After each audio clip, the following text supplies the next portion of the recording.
Hello everyone, welcome to the latest episode of Pakistan flix.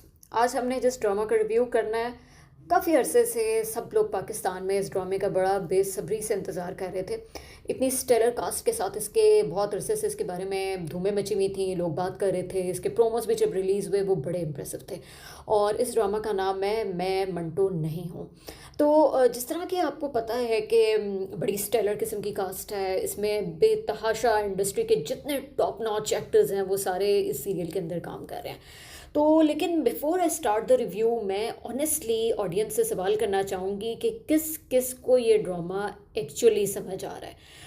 या तो हमें इस तरह की कंटेंट की आदत नहीं है जिस तरह का हम अब कंज्यूम कर रहे हैं, जिस तरह के हमारे यहाँ ड्रामे आते हैं या सोशल मीडिया पे भी जिस तरह का कंटेंट है।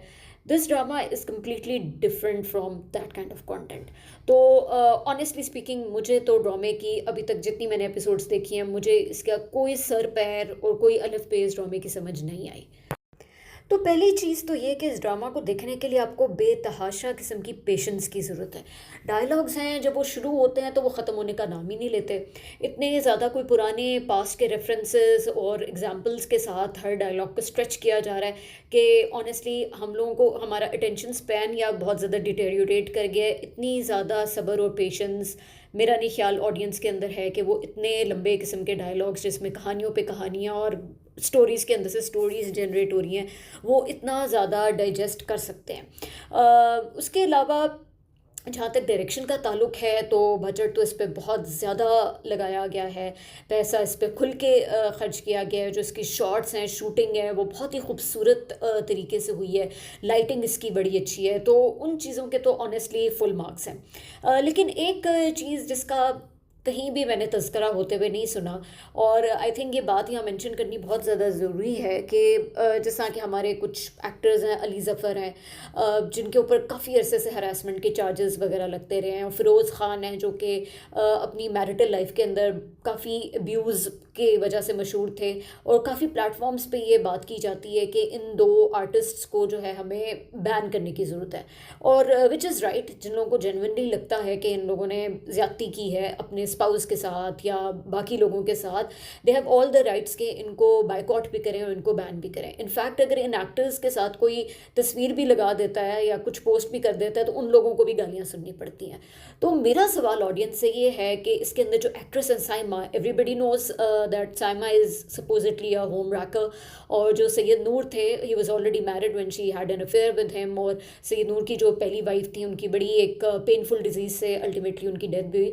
बट साइमा जो है, उन्होंने ये सब जानते बूझते हुए, उनकी खैर डिजीज़ तो उस वक्त डायग्नोज नहीं हुई थी, लेकिन उन्होंने जानते बूझते कि वो मैरिड हैं उसके बावजूद उनके साथ अफेयर भी चलाया, ऑन टॉप ऑफ इट उनके साथ शादी भी की। तो क्या हमारे प्लेटफॉर्म्स जहाँ हरेसर्स और अब्यूज़र्स को बाइकआउट कर रहे हैं, क्या होम रेकर्स को भी बाइकआउट करना नहीं बनता? और जो लोग इसके जवाब में ये प्ली लेंगे कि नहीं ये उनका ज़ाती मामला है, तो ज़ाती मामला तो बाकी काफ़ी लोगों के भी थे।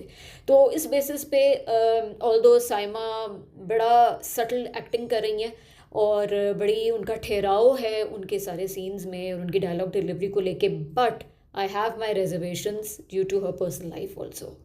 तो ये तो बात खैर साइमा की हो रही थी। अब बाकी थोड़ा सा दूसरे जो लीड एक्टर एक्ट्रेसेस हैं उसका भी जिक्र कर लेते हैं। सजल अली हमेशा की तरह उनकी एक्टिंग बिल्कुल ऑन पॉइंट है, बहुत संभल के डायलॉग डिलीवरी भी करती हैं, बड़े कंट्रोल किस्म के एक्सप्रेशंस देती हैं। लेकिन थोड़ा सा जिस चीज़ पे सजल को अब वर्किंग करने की ज़रूरत है वो उनकी आउटलुक है।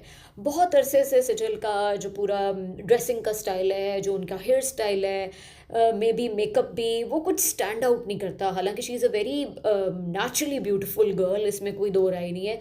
बट थोड़ा सा अब इम्प्रोवाइज़ अपनी लुक्स के साथ कुछ प्ले अराउंड करने की ज़रूरत है, कुछ कुछ नया करें जिससे थोड़ी सी उनकी लुक स्टैंड आउट करे। हैविंग सेड दैट, सजल की एक्टिंग एट पार थी हमेशा की तरह और उसके अंदर कोई फ्लॉज नहीं है। दूसरा जो लीड एक्टर है हुमायूं सईद, उनकी एक्टिंग की कुछ समझ नहीं आ रही है। उनकी डायलॉग डिलीवरी अजीब कंफ्यूज्ड है और बहुत ही क्लूलेस और इन दी एयर उनकी पर्सनालिटी लग रही है। तो उनकी एक्टिंग का ऑनेस्टली उनके सीन्स का कोई मज़ा नहीं आया। अच्छा, जहाँ तक सनम सईद का ताल्लुक़ है, तो सनम सईद मेरा नहीं ख़्याल कि किसी और ड्रामा में अभी इससे पहले उनकी लुक इतनी ज़्यादा अच्छी लगी हो। बड़ा उनके आउटलुक के ऊपर बड़ा अच्छा काम किया and she is looking actually very good, but her character is very confusing. इतने जो उनके डायलॉग्स थे फर्स्ट एपिसोड में सजल के साथ, जिसमें वो इतनी रूडली उनके साथ बात कर रही थी, कुछ बैठ नहीं रहा। तो सारे कैरेक्टर्स जो हैं उनके डायलॉग्स जब वो बोलते हैं तो उनकी पर्सनालिटी की कोई डायरेक्शन नज़र नहीं आती है। एक्टिंग में उन्होंने कहीं कमी एक्टर्स नहीं दे रहे except for Humayun Saeed, but dialogues और स्टोरी लाइन ऑल्दो क्लियर है, लेकिन हर चीज़ को एक खींचा जा रहा है और इतनी ज़्यादा स्लो पेस है, इतनी ज़्यादा स्लो पेस है कि ऑनेस्टली बहुत सब्र तहम्मुल के साथ एक एपिसोड ख़त्म होती है। तो खैर सारा इसका समरी यही थी कि मुझे तो पर्सनली मज़ा बिल्कुल भी नहीं आ रहा। शायद मेरा उतना अटेंशन स्पैन नहीं है, मेरे अंदर इतनी पेशेंस नहीं है। तो जो लोग इन्जॉय कर रहे हैं उस सीरियल को, वो हमें भी कुछ टिप्स दें कि इसको देखने का क्या तरीका है और किन किन चीज़ों की बेसिस पे हम एक्चुअली इस ड्रामा को एंजॉय कर सकते हैं। सो होपफुली आगे जाके कुछ शायद ड्रामे में जान पड़े और कोई पेस बिल्डअप हो, कुछ क्लाइमैक्स भी आए, कुछ मज़ा आए, कुछ स्पार्क आए। तो we have a fingers crossed and बस इसी तरह ही देखते हैं कि आगे किस तरफ जाता है। सो अपने हमारे वीडियो के कमेंट्स में ज़रूर बताइएगा कि आपको ड्रामा कैसा लग रहा है and see you in the next episode. अल्लाह हाफ़िज़।